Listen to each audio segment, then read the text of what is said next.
ചിലപ്പോ ആ പിള്ളേരെടുത്ത് അടിച്ചാണ്. ഇപ്പൊ ഒന്നും പറയാൻ പറ്റത്തില്ലല്ലോ, അളിയന്മാരായി പോയില്ലേ. സാരല്ല, പാലൊന്നും വേണ്ടെന്നേ. അത് പറ്റില്ല. എനിക്ക് കാര്യത്തിൽ ചില നിർബന്ധങ്ങളൊക്കെ ഉണ്ട്. നമ്മുടെ പഴയ ആചാരങ്ങളൊക്കെ മറക്കാൻ പറ്റുമോ? ഇത് കണ്ടോ അമൂൽ, തൽക്കാലം ഇത് കളിക്കാൻ മതി, നമ്മളല്ലേ അറിയൂ.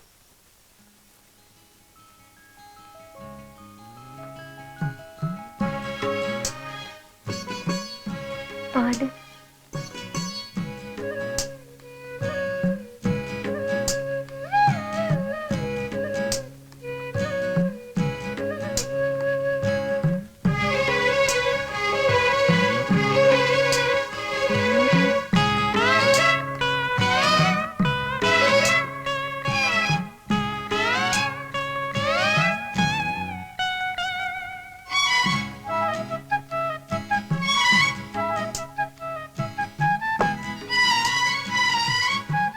എങ്ങനെയുണ്ട് ഈ അലങ്കാരങ്ങളൊക്കെ? എന്തിനാ ഇത്രയധികം പൂവൊക്കെ വാങ്ങി കിട്ടിയത്? എങ്കിലല്ലേ ആദ്യ രാത്രിക്ക് ഒരു സുഗന്ധം ഉണ്ടാവും. മുല്ലപ്പൂ കുറച്ചുകൂടെ സംഘടിപ്പിക്കണമെന്നുണ്ടായിരുന്നു, കിട്ടിയില്ല. സാരമില്ല.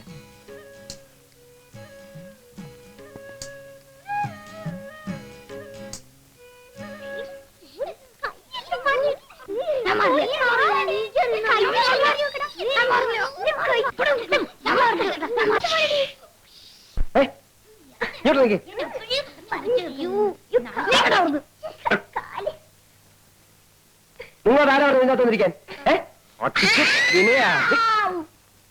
മോനെ വിനയാ, വിനയൻ ഉറങ്ങിയോ? നമ്മുടെ കുട്ടികൾ ഇങ്ങ് വന്നിട്ടുണ്ടോ? ഉണ്ടല്ലോ, ഞാൻ ഇവിടെ കിടത്തി ഉറക്കിയാലോ എന്ന് ആലോചിക്കായിരുന്നു. വേണ്ട വേണ്ട, ഇങ്ങോട്ട് ഇറക്കി വിടി, ഞാൻ ഉറക്കിക്കോളാം. ഇവിടെ വാടാ, പാടാ ഇവിടെ വാ, ഇങ്ങോട്ട് ഇറങ്ങി ഇവിടെ പാടി പാടി ഇവിടെ. എടാ ഇവിടെ വരാൻ. ഇന്നാ പിടി, വിളക്ക് പിടിക്ക്. ഇനിയും കാണണമല്ലോ. എടി കിടുങ്ങാമണി, 1 2 3 4 ഇനിയും കാണണമല്ലോ വിനയ. കരയുന്നോ? കൊന്നുകളയും ഞാൻ. ഇങ്ങോട്ട് വാ, ഇങ്ങോട്ട് വാ വിനയ. കഥ കടച്ച് സുഖമായിട്ട് കിടന്ന് ഉറങ്ങിക്കോ. കുട്ടികളും ഞാനും കൂടി പോയിക്കോളാം. അടക്കണം. നോക്കി നിൽക്കുന്നോ? ഉറങ്ങാൻ കണ്ട സ്ഥലം. ഇനി ആരെങ്കിലും ഉണ്ടോ നോക്കിയതാ. ഏതായാലും നിന്റെ അച്ഛനെ സമ്മതിച്ചിരിക്കുന്നു. നിന്നെയൊക്കെ മേച്ചോണ്ട് നടക്കണല്ലേ, ചില്ലറ പാടൊന്നുമില്ല. ആയിരിക്കട്ടെ. നമുക്ക് എത്ര കുഞ്ഞുങ്ങൾ വേണം? ഒരു 5-6 ആയിക്കോട്ടെ അല്ലേ? പിന്നെ ആദ്യ രാത്രിയിലെ ഒരു പാട്ടൊക്കെ വേണ്ടല്ലേ? എനിക്കറിയില്ല പാടാൻ. അറിയാമെങ്കിലും ഇപ്പൊ പാടില്ലെന്ന് എനിക്കറിയാം. ഏതായാലും നമുക്ക് ആ ചടങ്ങ് ഏറ്റിക്കണ്ട. ഇപ്പോഴേ രണ്ടുപേർക്കും ബുദ്ധിമുട്ടില്ലല്ലോ.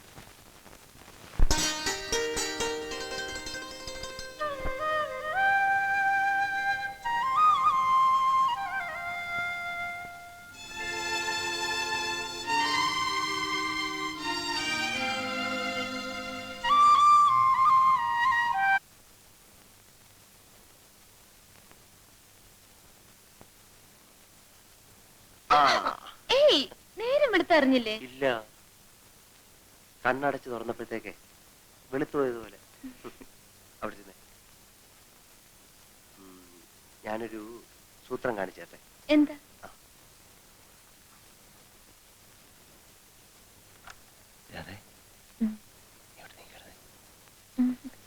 പറഞ്ഞേ കേൾക്കണോ? എനിക്ക് നാണോ?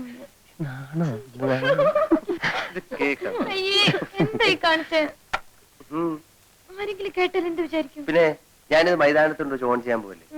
ഇതേ നമുക്ക് രണ്ടുപേർക്കും മാത്രം കേൾക്കാനുള്ളതാ, ആദ്യ രാത്രിയുടെ ഓർമ്മയ്ക്ക്. നാണില്ലല്ലോ. എന്തിനാ?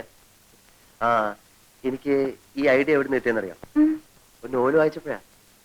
അന്നേ ഞാൻ എന്റെ മനസ്സിൽ തീരുമാനിച്ചു, എന്റെ ആദ്യ രാത്രിയുടെ സംഭാഷണങ്ങൾ ടേപ്പ് ചെയ്ത് വെക്കുന്നു. എന്തിനാന്നറിയാം? എന്തിനാ? വർഷങ്ങൾ കഴിയുമ്പോൾ നമുക്കിത് ഇട്ട് കേൾക്കാൻ. വർഷങ്ങൾ കഴിയുന്നപ്പോഴാ നീ ഒരു കിഴവിയും ഞാൻ ഒരു കിഴവനും ആവുമ്പോ, അന്ന് നമ്മൾ രണ്ടുപേരും പല്ലില്ലാത്ത മോണ കാട്ടിച്ചിരിക്കും. നമ്മൾ എപ്പോഴാ വിനുവേട്ടന്റെ വീട്ടിൽ പോകുന്നത്? വിനുവേട്ടന്റെ വീട്ടിലേക്ക്? എറണാകുളത്ത്? എറണാകുളത്തേക്കൊന്നും നമ്മൾ പോകുന്നില്ല. വീട്ടിലറിഞ്ഞ ഈ കല്യാണത്തിന് സമ്മതിക്കത്തില്ല.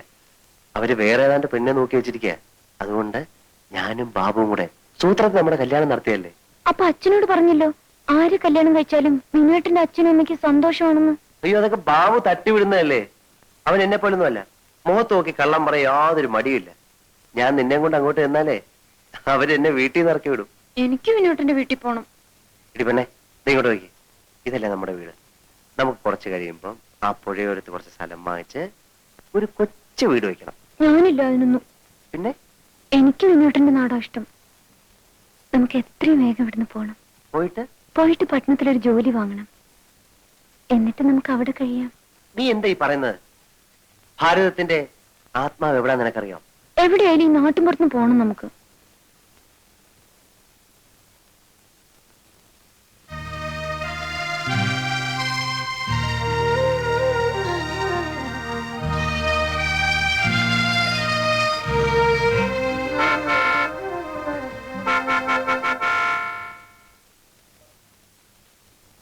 അയ്യോ, അച്ഛൻ.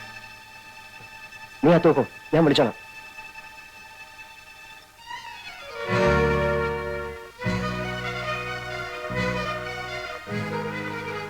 ഈ കുടിലാണോ നിന്റെ താമസം? അല്ല, അച്ഛനും അമ്മയും പെട്ടെന്ന് ഇങ്ങോട്ട് വരാൻ.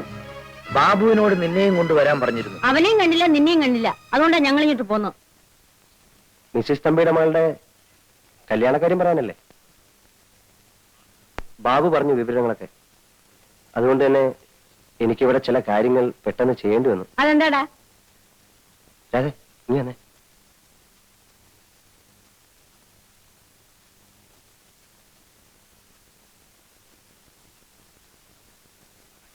അച്ഛനും അമ്മയും ക്ഷമിക്കണം.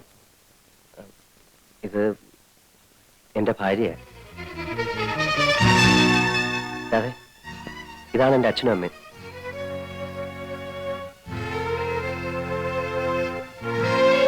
കല്യാണം കഴിക്കുന്നെങ്കിൽ അതൊരു നാടൻ പെൺകുട്ടിയായിരിക്കണം എന്ന് എനിക്ക് നിർബന്ധം ഉണ്ടായിരുന്നു. നിങ്ങളോട് ആലോചിച്ചാൽ അത് നടക്കില്ലെന്നറിയാം. അതെ, അച്ഛൻ്റെ അമ്മയുടെ കാര്യം നമസ്കരിക്കും.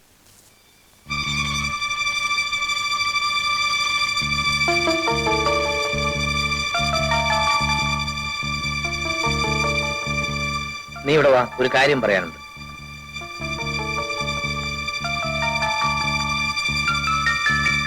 ശകനകുട്ടി, കാര്യം എന്താണെന്ന് വെച്ചാൽ നീ വിചാരിച്ച എന്നെ വിട്ട് അച്ഛൻ, എനിക്ക് ഇറങ്ങുമെന്ന്. എന്റെ ഭാര്യയാണ്.